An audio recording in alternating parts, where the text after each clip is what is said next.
All right, crew. Well, welcome to the session all focused on crafting PR pitches that get noticed. I cannot wait to go ahead and get started here. I'm Taylor Harrington, your head of community, and I'm so excited to be joined by someone who has made such a big difference on the Dreamers and Doers team and has contributed so much to the storytelling magic here in the community, Erin Greenawald, our editorial director.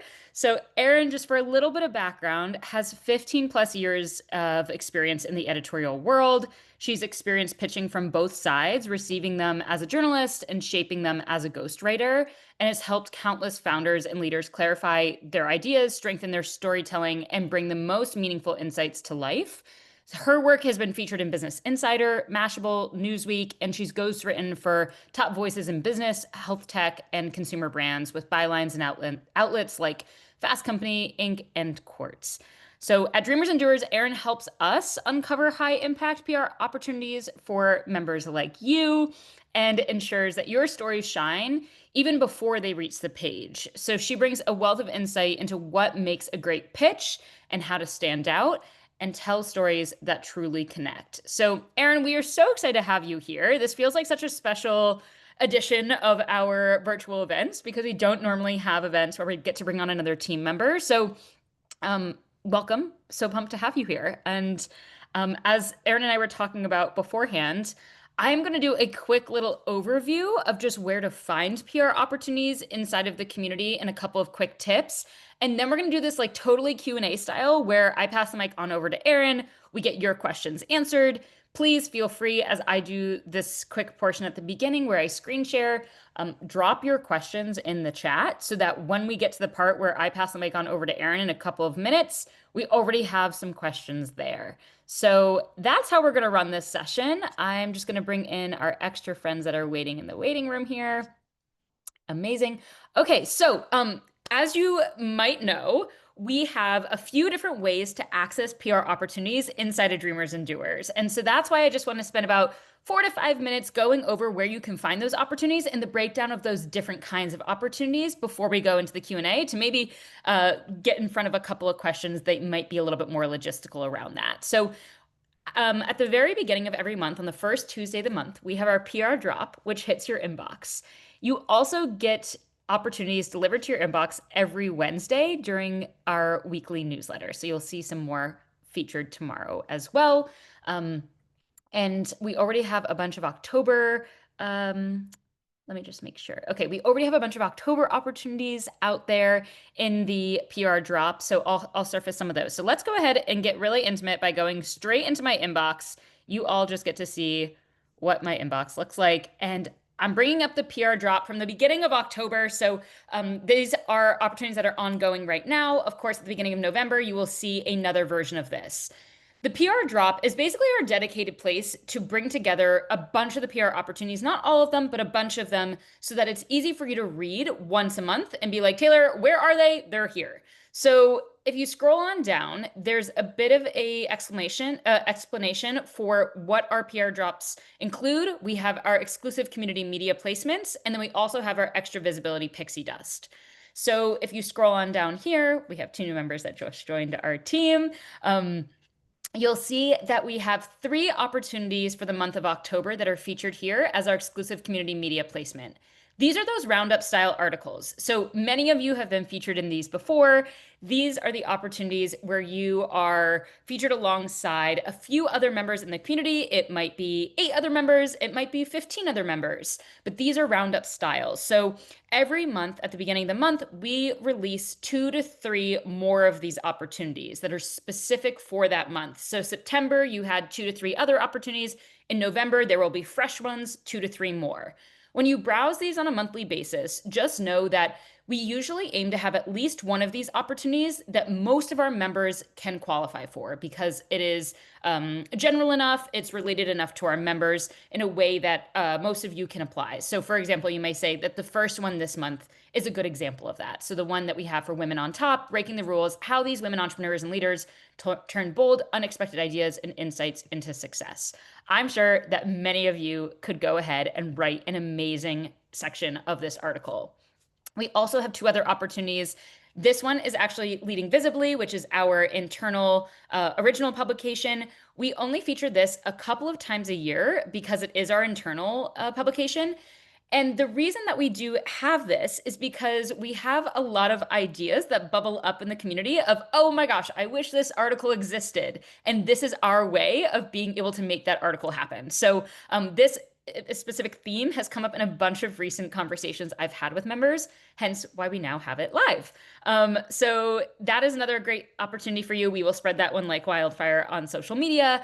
And then this last opportunity is this one's maybe a little bit more specific. So for those founders on the call who have incorporated social impact into your company ethos, this could be a great opportunity for you to apply for that. If you're reading these and you're like, Taylor, I don't qualify for any of these don't feel like they're a good fit for me, my story, just know there are more opportunities coming out in just a couple of short weeks at the beginning of November. And then the other part of here that I just want to pull out when you are browsing this PR drop are those extra visibility pixie dust opportunities. So these are our curated bonus opportunities that don't have that same jaw-dropping feature rate of our community media placements. These ones you are pre-vetted for as a member of Dreamers and Doers and have nearly a 100% chance of getting featured in. So if you're like, I want to dip my toes into PR, apply for these first, because this will just get your name out there and start building that credibility and trust. If you're looking for some of those bonus opportunities or perhaps a spotlight opportunity, this is where you'll find those in those bonus, that bonus section there. So you'll see opportunities like getting featured. We have one right now that's live for Fast Company. That is a work-life feature. We have another one that is specific for mothers. So it's with Motherly. So I can show you where to find some of those opportunities. You can see some of them here with Canvas Rebel. We have opportunities for podcasting as well. So getting featured on Olivia's podcast or Christina's podcast. So sometimes these opportunities are ones where you are getting featured in other members' publications or other members' podcasts, things like that. So that's kind of the distinction of how those two are broken down. These are not those community style roundups. These are feature opportunities, whether it's on a podcast, a speaking opportunity, or in a written opportunity. Okay. Again, as questions come up, totally drop them into the chat and we will take a peek at those in just a moment. Of course, in the weekly newsletter as well, like I said, we highlight PR opportunities in there. There are many evergreen opportunities that we continue to highlight. So I'm going to go ahead and screen share once more, this time directly inside of the community so that you can see where those opportunities are visible to you at all times. If you don't want to go ahead and wait until that November drop to see what else is out there, great. Let's go ahead and pop back into the community. So inside of Circle, where our community lives, you can always click on PR Hype Machine and browse just by scrolling down here. It's a pretty never-ending scroll. So as you'll see at the top, you'll find those opportunities that were just highlighted in the October drop, but then you'll also find other opportunities that we continue to resurface and let you know that, hey, this is evergreen, this is ongoing. You can keep applying for this, even if we originally posted it, let's say 6 months ago. So you're welcome to just go ahead and scroll through here. But my top tip is actually to go to where we have evergreen offers and scroll down here to where we have the category section. These are going to pull up opportunities in the PR, public speaking, podcasting space that are available to you as members and don't have a specific deadline of needing to get it in by the end of October, for example. So if you click on PR, publication, speaking, and more, you'll see some of those opportunities, and we're going to go ahead and add podcasts straight to that as well. So you can browse through here. Again, a very long list of opportunities, whether it's getting featured on a member's podcast, whether it's getting featured on a member's newsletter, but also publications. Like I said, here's that individual spotlight with Motherly. We have Chedva's podcast here, Anastasia's podcast, Sydney and Adriana's. So really amazing opportunities to get featured by other members, but then also sometimes by a partner of ours. Like the founders of the Beginner Maps podcast is a great opportunity for any community builders that are on the call and are looking to get more podcast experience. This is a partner of ours that you can check that out. So there are plenty of opportunities here. There are even like you just click view more and you can see a bunch of them. There's that Fast Company opportunity I mentioned. There's an opportunity to get interviewed for Authority Magazine.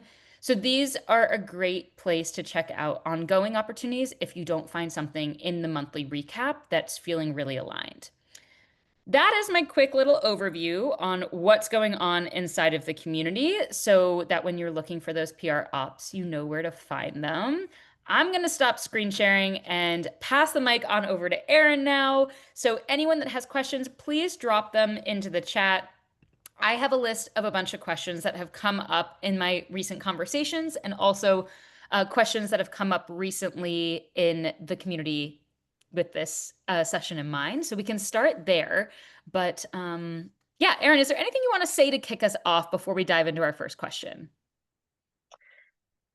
I don't think so. I think that was such a helpful overview, Taylor, of the PR opportunities in Dreamers and Doers. And I think I would say probably for the most part, what we're going to be talking about today is more of those like pixie dust feature opportunities because the community media placements are, again, almost guaranteed inclusion as long as you are like answer the questions in the form, follow the instructions, answer the questions, you are probably going to get, and as long as you are like, it is related to the topic at hand.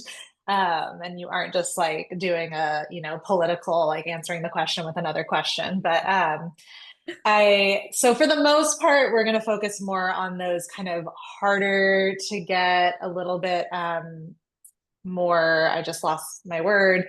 But yeah, a little more, not curated, a little harder to get, a little bit more picky placements. Amazing. Perfect. Cool. Well, on that note too, I do want to mention that as this question does come up quite a bit of like how long does it actually take me to apply to some of these opportunities? And so I'll say from the community roundup style articles, those exclusive placements that were at the top of the PR drop, we say 20, 30 minutes. You're really answering two questions. So depending on how prepared you are to, answer that question, it might be more like 20 minutes, it might be more like 30 minutes. If you have your bio, your headline ready to roll, you're going to submit that pretty quickly. We also like to recommend that on a quarterly basis, you're applying to at least a couple of those opportunities. So you can apply to as many as you would like. You can apply to as many of the opportunities as Erin's going to be talking about today as you would like. We'll just kind of talk through some strategy around how to apply for the ones that maybe you're a best fit for, the ones that have the highest ROI for you, that type of stuff. So I guess I'll say, Erin, one of the questions that I hear most often in the community is how do I know which ones are going to be the best fit for me? Mm-hmm. So when you're browsing Yeah. that long list that I just mentioned, whether it's a podcasting opportunity too, like I'll just speak to that because it's a little bit different than what we're focused on here today. With those podcasting opportunities, with those newsletter opportunities, those are also, fully captured in our PR hype machine. And they're ones that you all can browse, like, oh, what is this show about? Let me go ahead and reach out to the host and things like that. But for those Hmm. more written opportunities that when you're seeing a fast company, when you're seeing a motherly, how do you know, like, okay, am I writing the right thing? Am I a good fit for this? Let's dig into just the basics of that. Yeah, that's a great question. Um, my first answer is gonna seem like a little bit of a cop out, but I will dig deeper, I promise. Like I think there is a little bit of a gut feeling of like, do I have a story to tell? Because we usually try and lay out high level topic areas, that a publication is looking for, maybe share some examples of the types of stories we're talking about.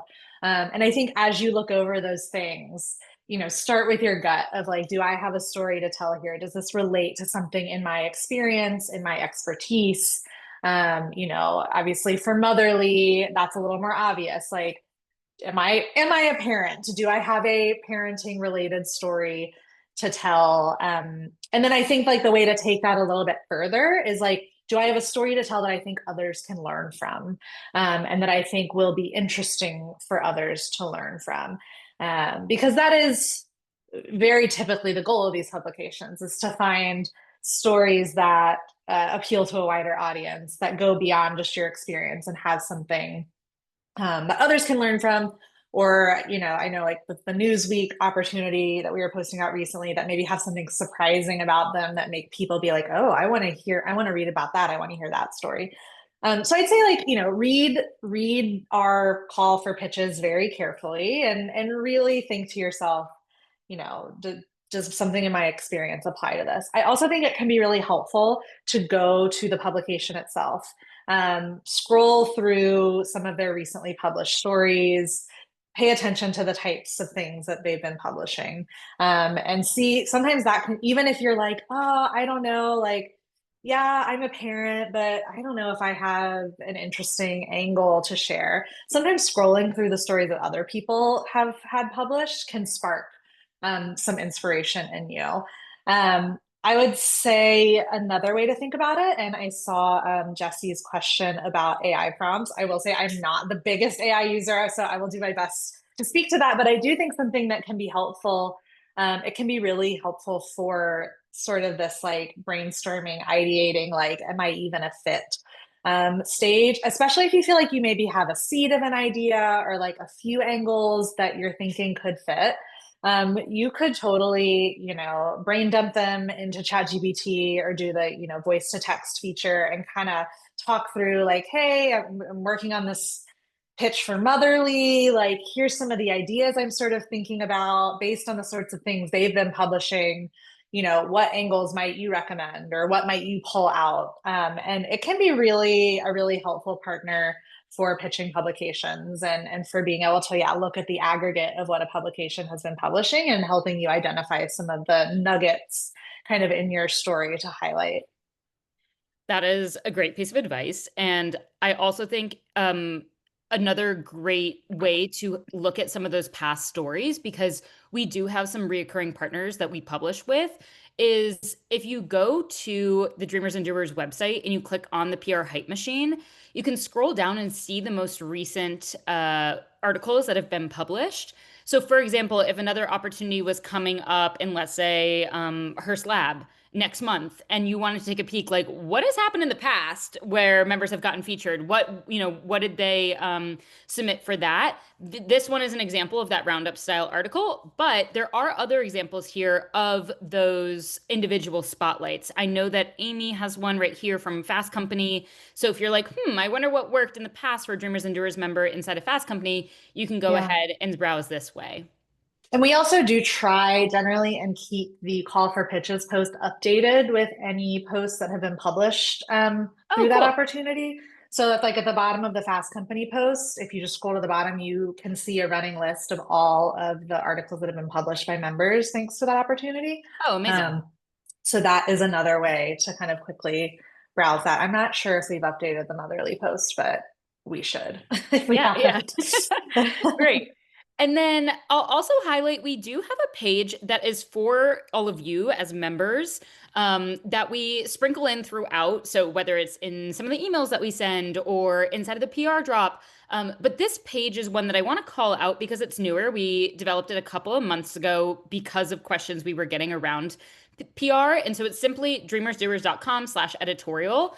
And this is where we actually highlight some of those different questions that we get to. So if something that we've been talking about, especially around those community media placements, since that's not going to be the focus of the rest of this session, is of interest to you, come and take a look at this page, and there are some great answers in there that you could take a look at. So I'll And drop that. Taylor, just to clarify, I'm happy to talk about the community media placements if people have questions about those. I just do think they're awesome because you are almost guaranteed placement, as long as you're answering the questions and your story is pretty much relevant to the topic at hand, which is such a cool thing to have as part of this community.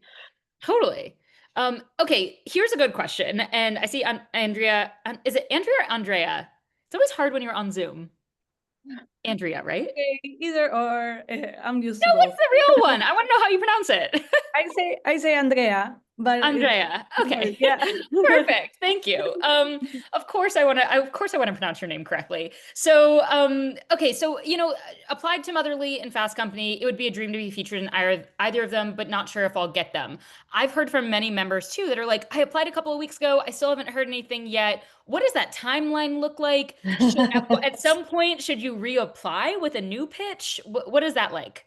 Yeah, and Yeah. one like Oh, go follow ahead. up to the same thing is like, if we can, if we don't get it or like a couple of months pass and we can reapply, can we maybe get feedback on them, or like how do we improve? Because obviously if I apply again, I don't want to make the same mistakes. Totally. So the timeline for those is really interesting. There's a lot of nuance in those, and a lot of reasons why you might not have heard back, you might not have been chosen in the end.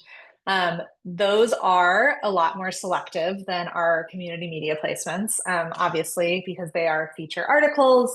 It's kind of up to the editors that we are partnering with at those publications how many articles they want from us and how quickly they want to publish those articles.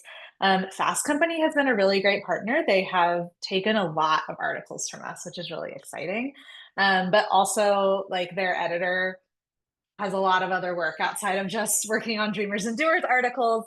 And so, I want to say we had a batch of about a dozen articles pitches that she said yes to from us. And kind of at that point, and that was, I want to say we pitched that in maybe late August, late July. I don't know, sometime over the summer.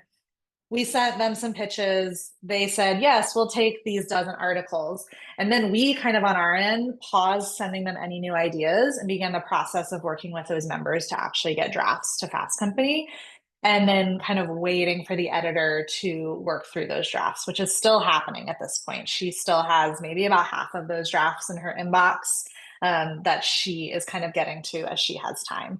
And so that's kind of why and I know we recently kind of re-upped that Fast Company opportunity within the community because we've finished basically all the work on our end now. We've sent all of those drafts to the editor.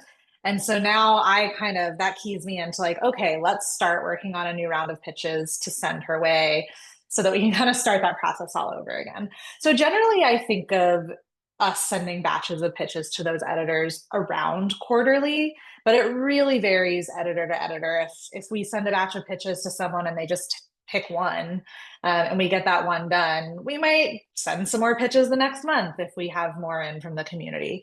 So the timeline on that varies a whole lot. In terms of, I feel like there was another question in there and I forgot it, Taylor. I feel like you Like captured. if you don't get selected and you reapply, yes. Oh, yes. is there like a way to get feedback or just like improve the way we pitch for them? Yeah, that's a great question. I think for now, feel free to kind of leave a comment on the kind of call for pitches post.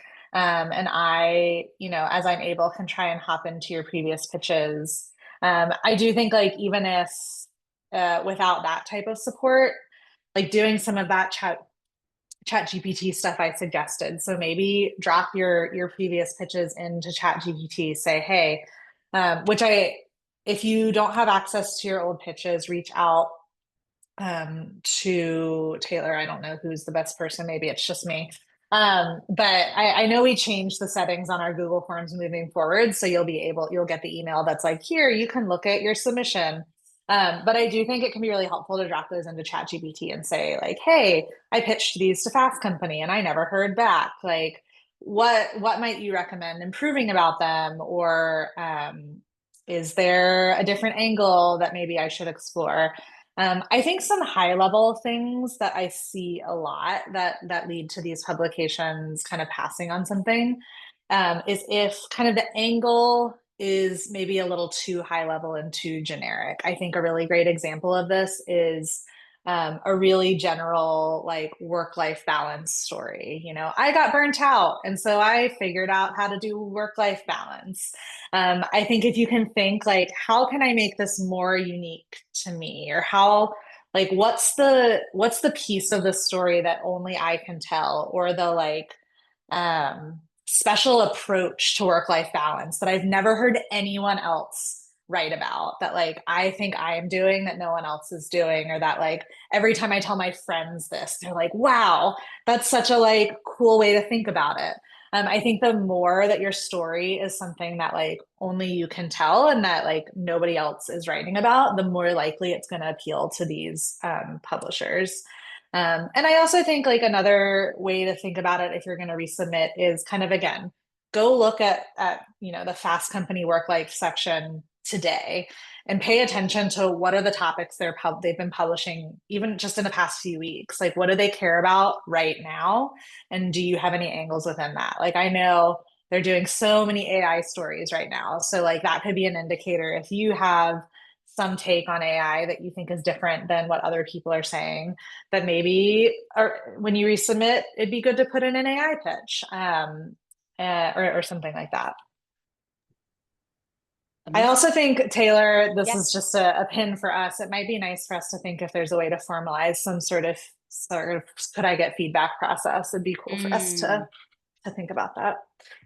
Totally. I also know I've had the suggestion come up in a couple of one-on-one calls recently where members have asked like, "Ooh, I would love if another member could just gut check this with me. Like if we could be buddies that when we go to submit something, I could just kind of like talk it out with someone or send an audio note to someone and they could send it back and be like, "Hey, yeah, that sounds really great." Or like, "I challenge you to think about this differently." So also know if you're looking for that type of just like peer support that maybe doesn't need to be Erin, feel free to always share those types of things inside of the Ask channel of, "Hey, does anyone else want to be my buddy?"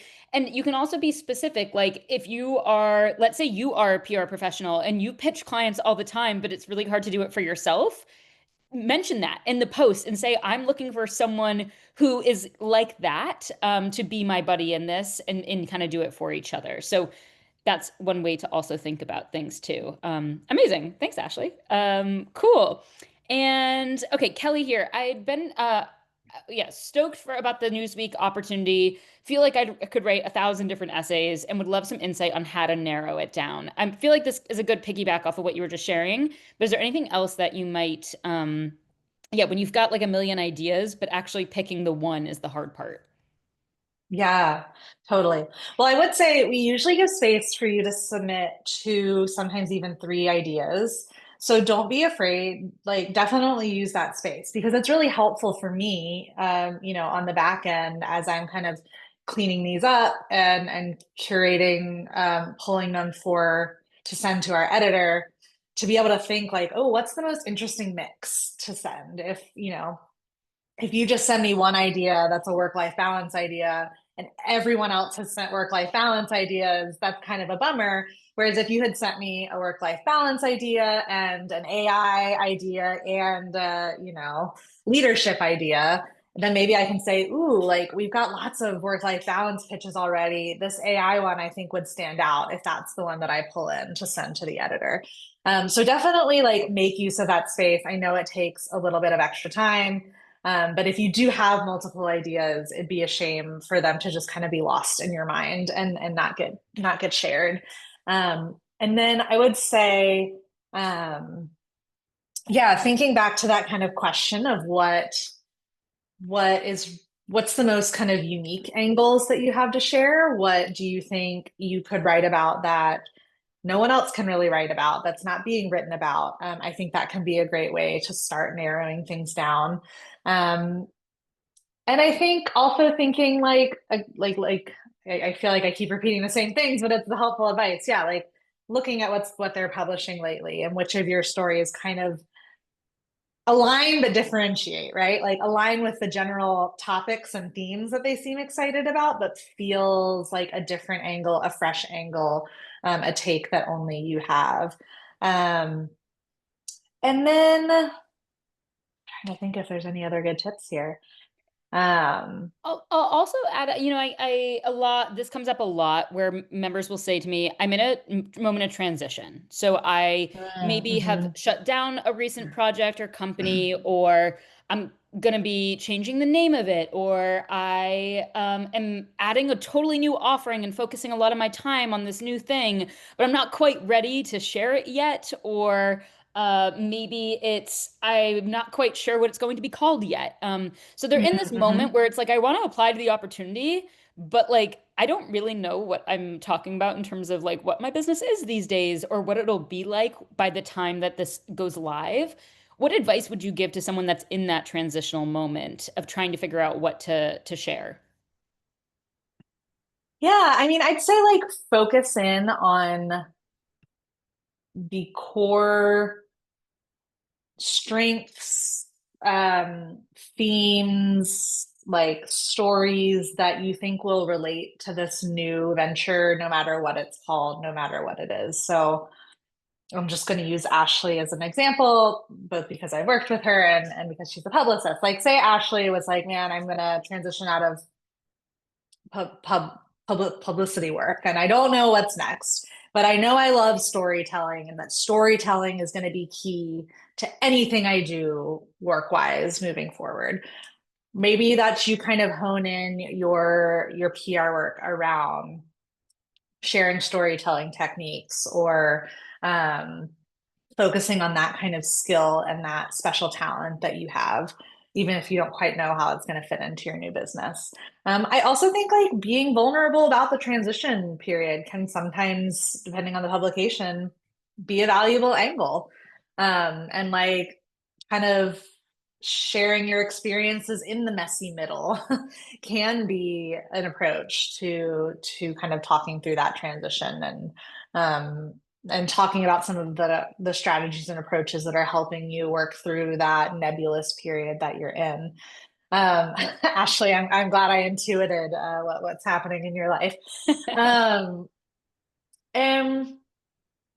then I think, yeah, like you have so many strengths and experiences as a business owner, as a person, whether you're applying it, wherever you're applying it. And I think like leaning more into what you as a person bring, instead of feeling like I need to know what my business is.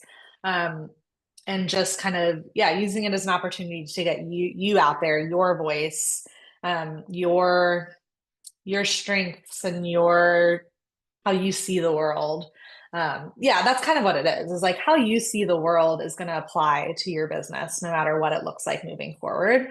And so finding opportunities to share that unique way that you see the world, and those unique strengths and ideas that you bring to the world, even if you don't know what that looks like making money wise and professionally moving forward, I think can still be valuable to getting your name out there. Amazing. And one of the questions that I hear come up a lot, and please feel free to keep dropping them into the chat as you're thinking of them, everyone that's here, is around like once the article goes live, then what? How do I maximize the impact of like, oh my God, I was just featured in Company or Girl Boss or Thrive Global. Like now what? Yeah. So yeah, any tips on that piece of things?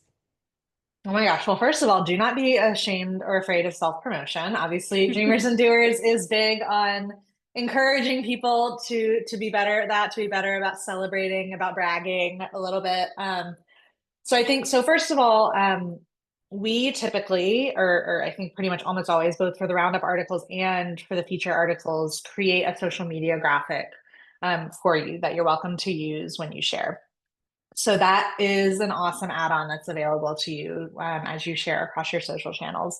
But I think, yeah, I mean, obviously like low-hanging fruit, definitely make sure to share it on LinkedIn. I think ChatGPT, again, can be a really cool partner in repurposing some of that content, so that you're not just, I mean, obviously one approach, and it's a totally valid approach, and frankly, typically what I do is just share a link and say like, I'm so excited to be featured in Fast Company. Like, this is such a win for me. And please read it to check out my, tips on using AI with more boundaries at work, and linking to the article. That's a great approach. But I think also like, this is so much amazing content that you've already written. There's no reason that you can't repurpose it and share it in other ways. So kind of like dropping that article text in ChatGPT and saying like, hey, can you help me write a few LinkedIn posts about this?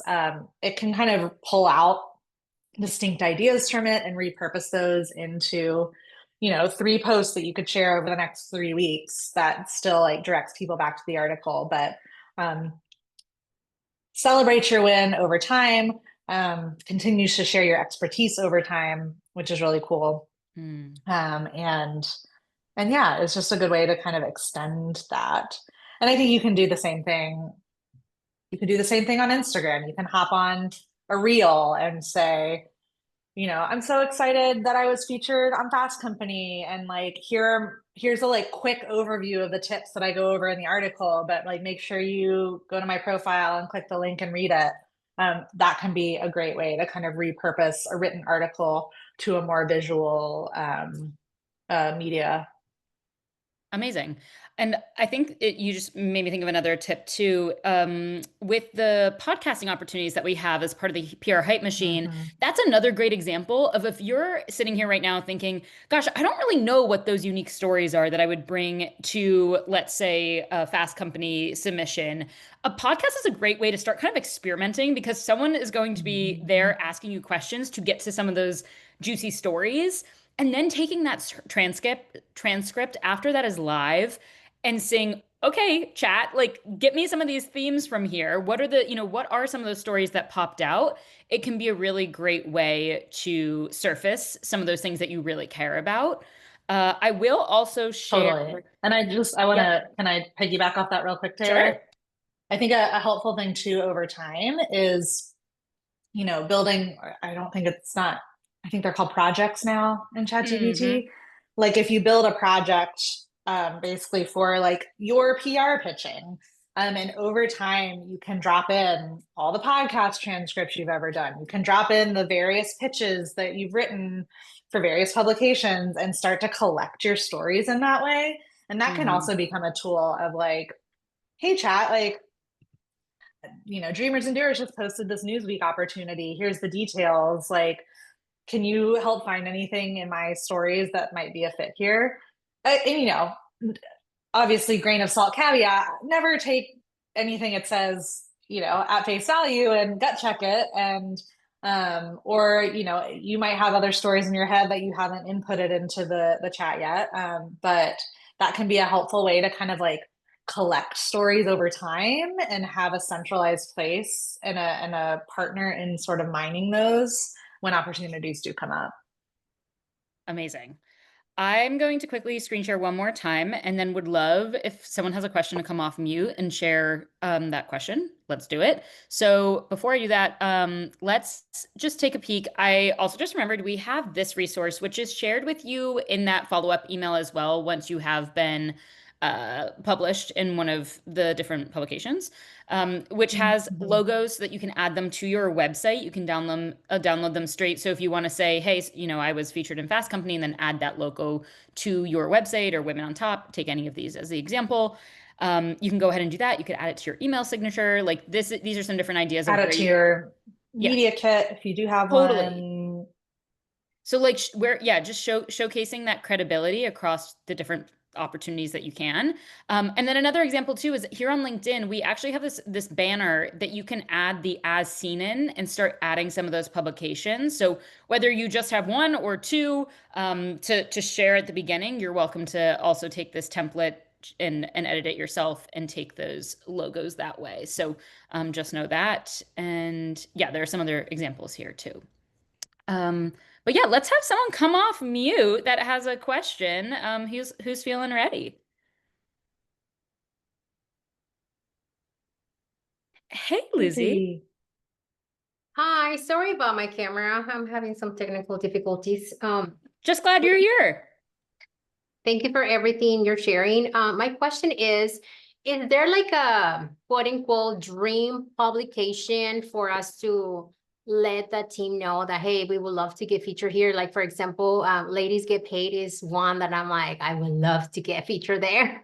Um, but yeah, I don't know if internally there's something that we can do or you guys can do to like kind of flag like, oh, Lucy would love to be here, right? Because I feel like every one of us wants to be featured on Business Insiders, but I also know that not all of us are going to get there. So yeah, I was just curious, is there like a, I don't know, like a star or a check mark that we can do? Like, hey, I would love to get featured here.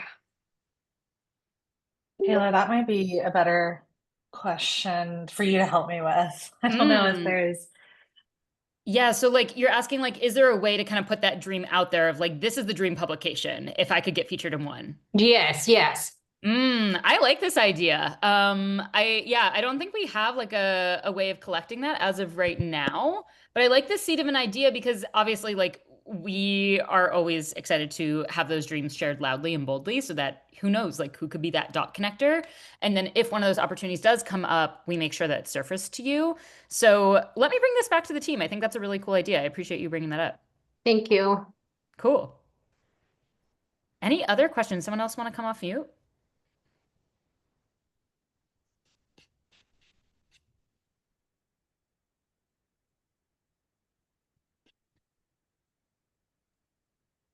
I have one more. I'm sorry. Oh, great. Okay. It always has to be me. No, I'm excited to hear it. What is it? Erin, I have been following a bunch of people that are close to me, not necessarily like best friends, but we've been in different masterminds and so on. And one of the things that I've noticed is that really bold, out of the box thinking titles do perform very well. But for Mhm. me, so my husband does not like, he's like, no social media kind of guy. And for me, it's like, I need it for what I do. But I think sometimes I struggle a little bit with pitching like a really bold title just because I'm like, is he gonna get mad? So do you have any tips on how to navigate that? Is he gonna get mad or? No, if is he gonna get mad? Like I know he's not gonna get mad, but I don't know. Like someone that I know got featured on Business Insiders, and I think the title was I make six figures and my husband doesn't, or something like completely like, oh my God, right? Like that's gonna make you want to read it. But I guess Mhm. sometimes I struggle with that boundary because my husband will support me, but I also don't want to kind of come across as disrespectful, if you know what I mean. Yeah, that's understandable. And it's tough because I mean, and maybe one thing to explain to him and to understand for you all when you're pitching is like, you don't have control of the title. We don't have control of the title, really. Like that's ultimately like the publisher's final decision. And usually they're changing it, you know, up until the last minute, some often without telling us. Um, so that, could be something to soften the blow. Lizzie, if something ever gets published and he's like, what? This is the title, you can kind of a little bit of cop out there of like, I didn't write that, like that was the Yeah. publisher.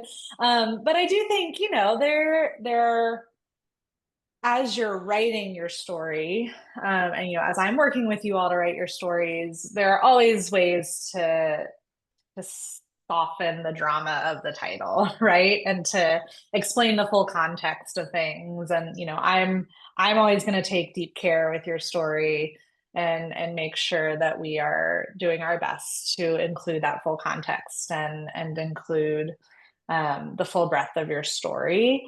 But I do think, and I think like there can be ways to add drama and add boldness without saying things that you're uncomfortable with. So maybe trying to think like, is there another thing you can pull out that's still surprising and still eye-catching, without, having to call out your husband directly, or without having to bring to the forefront maybe a piece of your story that you feel less comfortable kind of having out there. I hope that was helpful. That's Yes. definitely a tough Thank you. thing to navigate. Yeah, he's in a different industry too, so he's very private, very like, I'm gonna do my job and I'm gonna go home and I'm gonna retire at whenever I can't work anymore. He's gonna work his full life. Thank you. I cannot believe we are already at time. Sharon, I will have you ask the question. We'll stay for the extra 3 minutes and have you answer or ask that question. But for anyone that does need to drop, I want to be respectful of the 45 minutes. It was so amazing having everyone here. And I do want to put in the chat too the original thread for this event so that if you have additional questions and want to put them there, Erin can go pop back into that thread and take a peek and answer any of those asynchronously. So I'll just drop that thread in here. But a huge thank you for Erin for sharing a little bit of wisdom, and for everyone that asked some questions and stayed around to listen on this today, lovely y'all. Tuesday. But Sharon, let's go ahead and hear from you as well. I would love to give you a chance. So my apologies. I'm back from a 2-week business trip and I haven't quite recovered yet. Conference. My question is, in some of these pitches, it leans into what could be for me a very personal answer that I'm happy to answer. And the question is, I don't know how personal one should be in when relating stories to be relatable. So I've survived cancer several times. And, like in the work-life balance of how do you have a job, run a business, be a boss, and have an illness at the same time. So it's something that I'm open and sharing. I'm a mentor for cancer patients. And I coach women in business, and I'm a mentor for women as well as, doing big law things. The question is, like, when I'm doing pitches for Newsweek or some of these other publications, do they want that personal an angle? Is that too personal an angle? I mean, I'm an open book about it. I wasn't when I was younger in my career because I saw what happened to people and or to me. We will leave it at that. When one reveals one's health situation in a job that one doesn't control. But it's something that I think could be useful and beneficial, but I don't know whether that's off-putting for a publication. So I would say it really depends on the publication. And that's where it goes back to really like take a little time, read through some of what, look through the page that we usually link in the call for pitches. Because like a Newsweek, they would be all about like get as personal and nitty gritty into that as you want and pull out the shocking and the dramatic things. And I try and pull out some tips, some of that nuance in the call for pitches as much as possible. But obviously this is a bit of a specific instance. But then for like a fast company, I do think like they're more of a business publication. They're a little more buttoned up. Like they probably wouldn't want all the personal details. And that for that publication, it would be more about like, okay, how can I take my cancer experience and think about an angle or something I've learned from that would be appealing to people who haven't experienced that and would be valuable to them. So I really think it's pretty publication dependent and paying attention to what kind of stories does this publication tend to publish. I also think some of that is a bit of a difference if we and I'll make sure this language comes across in our calls for pitches moving forward. But like Newsweek, I think we kind of leaned into this idea of like they're looking for personal essays, they're looking for personal stories. When they're looking for personal stories, that's where you can lean a little bit more into like, here's my exact experience and here's all the details. Versus if we're looking for more like bylined articles is maybe some of the language we'd use for more like a fast company where it's like, this is an advice giving article. Your story can be part of it, but it's more about how your story turns into advice for other people instead of just telling the nuances of your story. Does that make sense? And I wasn't thinking of it just being about my story, but totally. Regardless of like how other people can benefit from it. So whether it's being proactive about your health and not letting your business run your health, or how do you handle juggling these things when you have clients yourself? So like what advice, how much to reveal, how do you do it? Do you have a backup, that sort of thing. So you could go both ways on it. And, totally. And I wouldn't have thought Newsweek would be a publication that would want that kind of detail. I know. Well, wow. Well, thank you so much for your question, Sharon. That I think was a really great way to kind of bring in that. Like, I think that was such a great question to end this with, just given it does come up a lot. And I think it's one of those things where it's like, I'm trying to read in between the lines of like, is this the thing that I can do or is this not? So as you all keep exploring more PR opportunities that are shared in the community, ones that already are in there, or even the November ones, please flag any of these questions to us. Anytime that one of those is posted and you're thinking about it, either write it straight in the thread of whatever that post is. That's the easiest for us to then respond to and make sure you get that response. And it also allows other members to benefit from seeing whatever the answer is. But of course, if you ever want to email us too, we're happy to answer them at membership@dreamersdoers.com. But this was so lovely. Thank you all for spending a little bit of time on your Tuesday. I can't wait to celebrate your PR wins. Of course, after you are featured in all these amazing dream publications that you have been thinking about, please drop those wins inside of Brags and Gratitudes so that we can also highlight those. I'm still thinking about like the last time that when Amy was featured in Fast Company and Jessica was recently featured in Motherly, like to be able to celebrate that in community is very cool. So thanks, Erin, and thanks to everyone that's been on here. I will see you back in the community. Thank you all. Bye, Bye. crew.